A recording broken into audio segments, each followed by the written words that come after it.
Hi, everybody. Jade here.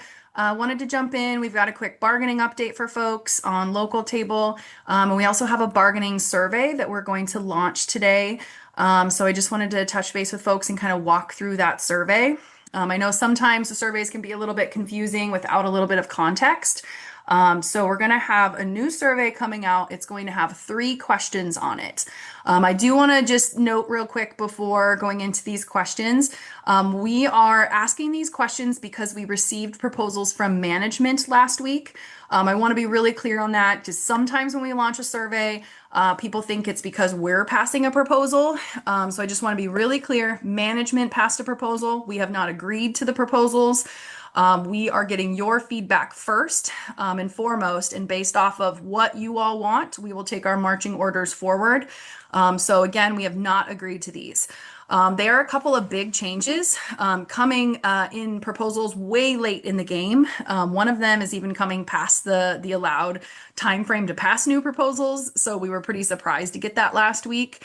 But nonetheless, we want to get your feedback and see what you think about it before we respond in any way. So the first question that will be on the survey is related to a proposal that we got from management last week where they want to change how overtime is scheduled. They essentially want to take away scheduled and unscheduled overtime and just call the list every time. For those of you who've been around for a while, you may remember a number of years ago, they tried that out and it was terrible. It did not work. It really tanked things not having scheduled overtime. So we were really surprised to see that proposal. But again, even though our bargaining team has an opinion on it, we wanted to hear from you. So question number 1 is going to be, do you want to keep the current structure around scheduled and unscheduled overtime? Or instead, would you rather just call the list every time there's an overtime? So that's going to be the first question. I can't give you the rationale on why management is proposing this. We kind of heard at the table that it would be easier on them around scheduling and stuff like that. But in the end, what's going to matter really is what's needed around staffing. So whatever you all want on this, we will take our marching orders. Just fill that survey question out. If we don't hear from everyone, that's okay. We just need to get kind of a sampling of the membership so we have an idea of where folks kind of overwhelmingly land. If the survey comes back and it's ever like close, like 50-50, that's when we'll really push out to make sure we hear from everybody so we can get, a little bit more of an expanded selection of folks filling it out. And then the second one is even more alarming. This is the one that was passed past the time frame to pass proposals like this. So just to be clear, we may not respond to this proposal at all. But we wanted to get your feedback. We feel like that's, important in good faith bargaining, and mostly for ensuring we know where the general membership feels. But this proposal was a letter of agreement putting together kind of a work group or a committee to look at your schedules. Now, as you guys can imagine, doing anything related to schedules is like the biggest thing that we can do. And we really would have needed to get this proposal 6 months ago to start having these conversations if it was something we were going to entertain at all. And just to be clear, we're not. We are hearing from you first. And if you're like, absolutely not, we're going to take that forward. We expect that's what you're going to say. Our bargaining team was shocked to see this. The LOA was kind of centered around this idea of doing a work group that would look at different schedules and put pilots out and actually pilot these schedules in certain houses.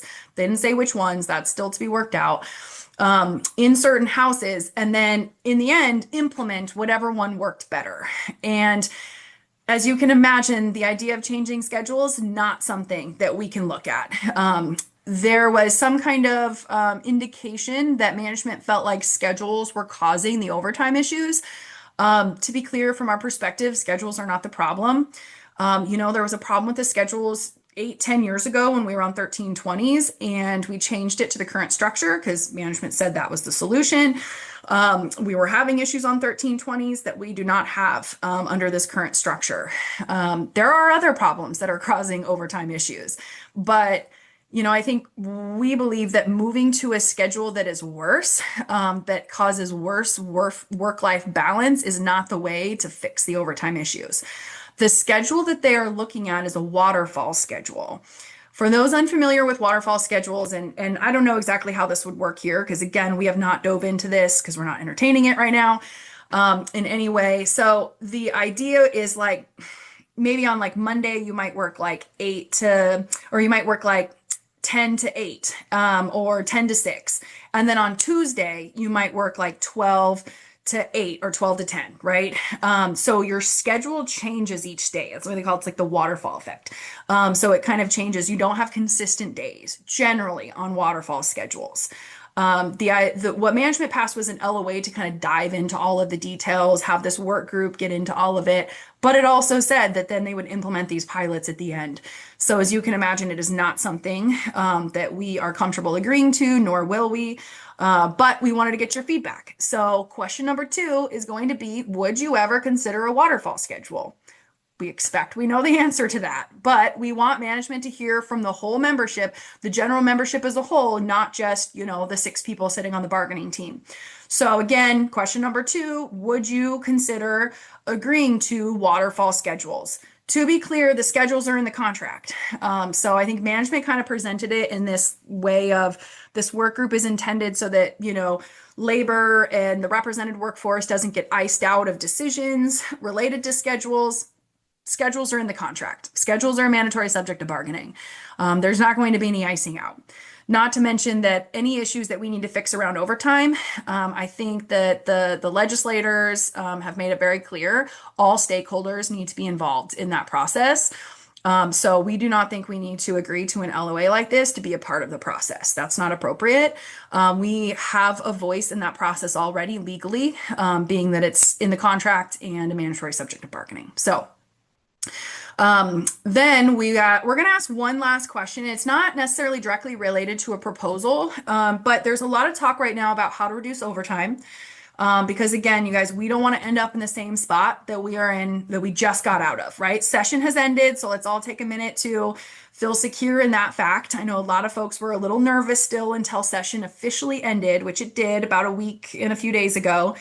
Everyone just kind of needed to get through that to feel a little bit more comfortable and make sure nothing changed around the budget. It didn't. We're fully funded. We're good for this biennium, but we don't want to end up in the same spot that we were in. We don't want to be here again in 2 years or a year and a half. So we do need to start working towards, reducing overtime and trying to make improvements, because that was, I think some of the feedback that we heard throughout all of this was the concerns around the overtime. And so the third question is going to be, what do you think would change the overtime? And this can be anything, is it they need to fix the vacancy rates, right? Do better hiring? Is it you need to make it a safer work environment? What is it? Like, what do you think would help reduce the overtime? Is it morale?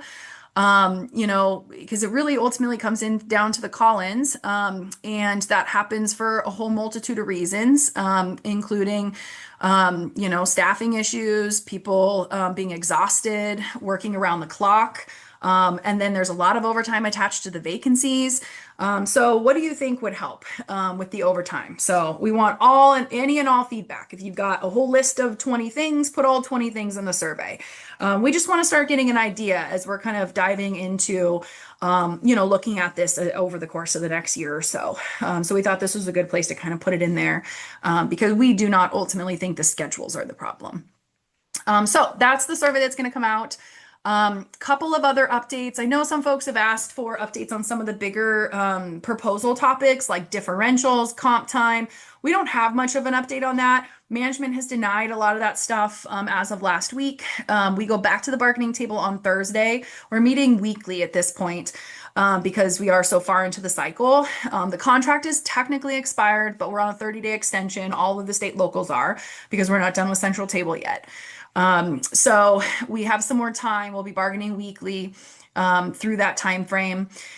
And so this Thursday, we'll be going back to the table and countering back again on those big ticket topics. So we don't have an update yet. We've been making progress on some smaller stuff. It's just this bigger stuff like the differentials, the comp time, those bigger things we are still in process and we haven't made movement on. So with that note, we are going to go back and counter that stuff on Thursday, but we may need to launch an action next week. So everyone keep an eye out for that. We may need to do some kind of action. We don't know what it's going going to be yet. We'll touch base with folks next week. We know these videos can kind of leak sometimes, so we want to kind of keep that, we're going to figure that out over the course of the next week, and then we'll let folks know what the action is going to be when we launch it. But when it comes down to some of those bigger proposals that we need to make movement on, we may need to do an action next week. So other than that, keep in mind that this update is related to local table, which is your local working conditions. Anything that is COLAs, steps, health insurance, those big economics, anything that's statewide, that's all done at Central Table. Central Table is also meeting either weekly or twice weekly right now because of how far into the season we are. We bargain next at Central Table on Friday. So we'll bargain your local table on Thursday and then Central Table on Friday. And then there should be an update from Central Table coming out from Oregon Ask Me. It goes to your personal emails tonight. It'll be on the 7th. I don't know if this video is going to get posted on the 7th or the 8th. So if it's the 7th, it's coming out tonight. If today's the 8th, it should have already come out. So you can see the update from Central Table from that email. So that's where we're at. We're going to launch this survey out. Please share it with everybody. We get a much higher turnout posting it on Facebook, so we're going to put it there. But folks, just share it with anyone within the unit. And again, your bargaining team is not agreeing to anything without the approval of the general membership when it relates to schedules. That is far, far, far too serious to even consider or even entertain. So we want to get your feedback, and bargaining team will take your marching orders, and we'll go from there. Okay, thanks everyone. Hopefully we'll have another update either late this week or early next. Well, we'll be in bargaining late this week, so probably early next week. And again, keep an eye out for an action because we may have to launch one. Okay, thanks everyone.